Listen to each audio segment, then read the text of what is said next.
एक बार की बात है, श्रीमती राधिका की सास जटिला ने उन्हें दूर स्थित सूर्य कुंड पर अपनी पारंपरिक सूर्य पूजा करने से मना कर दिया, क्योंकि उन्हें चिंता थी कि उनकी बहू घर से बाहर बहुत अधिक समय बिता रही है। ससुराल में कैद होकर श्री राधा बहुत निराश हो गईं और आंसुओं का सागर रोने लगीं, ये सोचकर कि यदि उनका जीवन उनके प्राणनाथ कृष्ण से रहित है तो उसका क्या उपयोग है। इस प्रकार श्रीमती राधा रानी ने कृष्ण के लिए एक बहुत ही सुंदर फूलों की माला बनाने का निर्णय लिया और उसे वृंदा देवी को देते हुए कहा, आप कृपया ये माला ले जाएं और कृष्ण को दे दें।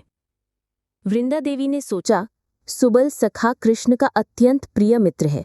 चूंकि वो कृष्ण को अत्यंत प्रिय है, इसलिए यदि सुबल उसे लेकर कृष्ण को दे दे तो कृष्ण अत्यंत प्रसन्न होंगे।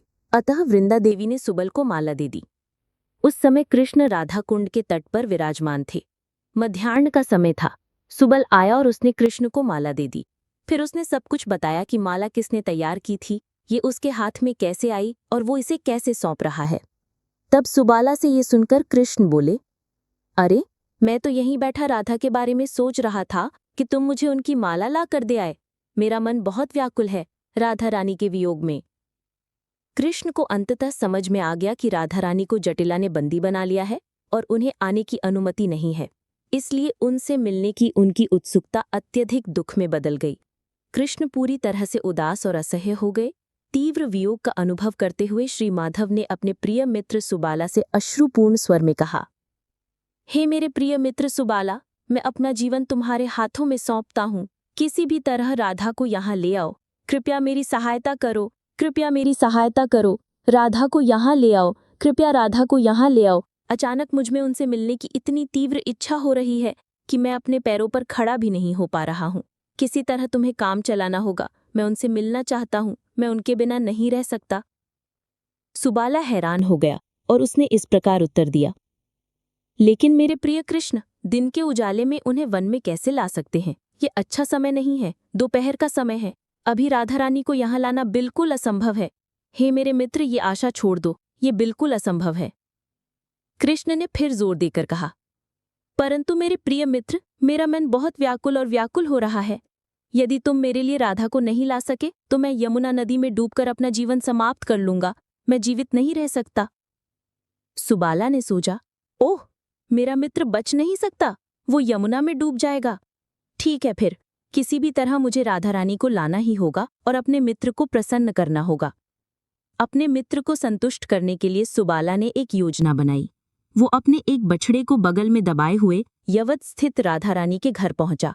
घर के पास पहुंचकर उसने बछड़े को जमीन पर लिटा दिया और उसकी पूंछ को तेजी से मरोड़ दिया ताकि वो भाग जाए। फिर वो राधा रानी के घर पहुंचा। राधा रानी की सास जटिला, जो हमेशा सतर्क और संशालु रहती हैं, अभी अभी अपना दोपहर का भोजन समाप्त करके राधा रानी के कमरे की खिड़की के सामने चौकी पर बैठी थीं। सुबाला को देखकर जटिला बोली, अरे, तुम दोपहर के वक्त यहाँ क्यों आए हो? बताओ, यहाँ क्या कर रहे हो? तुम वही लड़के हो जो हमेशा उस बदमाश कृष्ण के साथ घूमता रहता है। तुम लड़के बेशक कोई गलत काम कर रहे हो, तुम अभी यहाँ से चले जाओ। जटिला समझ गई, ओह, ये लड़का किसी काम से यहाँ आया है। हाँ, ये एक शरारती लड़का है। जटिला की ये बातें सुनकर विशेषज्ञ सुबाला ने उत्तर दिया, नहीं नहीं, आप गलत हैं प्यारी माँ। सुबाला ने प्रतिरोध किया, मेरा एक बछड़ा खो गया है, उसकी माँ अपने बच्चे से बिछुड़कर करा रही है और मैं उसे वापस लाना चाहता हूँ, एक अच्छे ग्वाले की तरह। माँ, क्या आप अंदर जाकर देख सकती हैं कि मेरा बछड़ा यहाँ है या नहीं? अगर मुझे पता चल जाए कि मेरा बछड़ा यहाँ है या नहीं तो मैं चिंता मुक्त हो जाऊंगा। जटिला ने बहुत गुस्से से जवाब दिया, मैं दोपहर का खाना खा चुकी हूँ, अब मैं हिल नहीं सकती, तुम अंदर जाकर खुद देख लो। ये सुनते ही सुबाला प्रसन्न हो गया, क्योंकि वो उम्मीद कर रहा था कि राधा रानी कहेगी कि अंदर जाना वैसे भी बहुत मुश्किल होता है, क्योंकि जटिला हमेशा द्वार पर एक चौकीदार की तरह बैठी रहती है। इसलिए सुबाला ने तुरंत उस दुर्लभ अवसर का लाभ उठाया और घर के भीतरी कक्ष में चला गया जहां राधा रानी रहती थी। राधा रानी से मिलकर सुबाला ने उन्हें सारी बात बताई। सुबाला ने बताया, कृष्ण राधा कुंड के किनारे बैठकर आपका गहन चिंतन कर रहे हैं। आपको वहां जाना होगा, अन्यथा वो यमुना नदी में डूब जाएंगे। राधा रानी ने चिंतित होकर कहा, कैसे होगा? ये तो बड़ा मुश्किल समय है और मेरी सास दरवाजे पर बैठी हैं। मैं कैसे जाऊं? तो सुबाला की बुद्धि अचानक चमक उठी।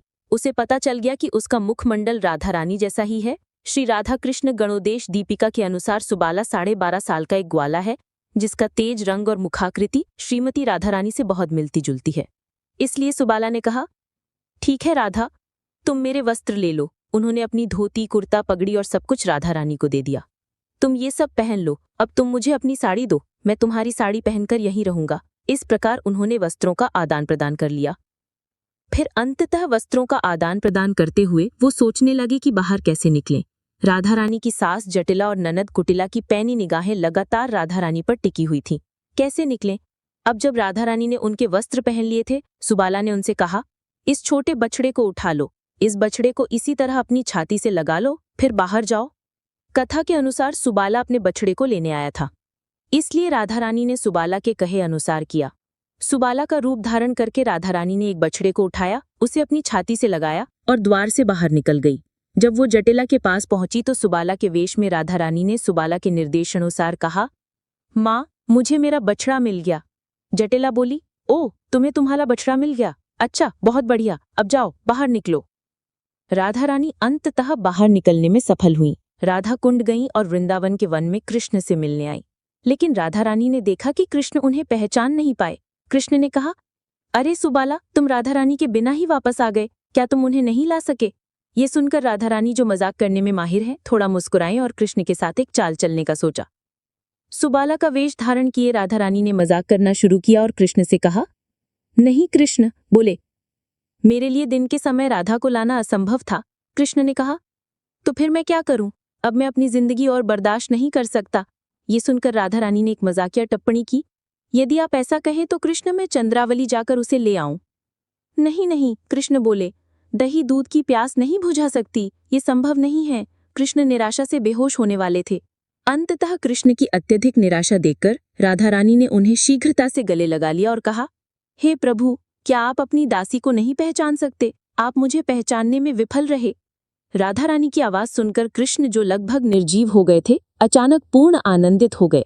इस प्रकार भगवान श्री कृष्ण और आदि शक्ति श्रीमती राधा रानी की दिव्य लीला समाप्त होती है, जो ब्रह्म के महान ज्ञाताओं के लिए भी दुर्गम है।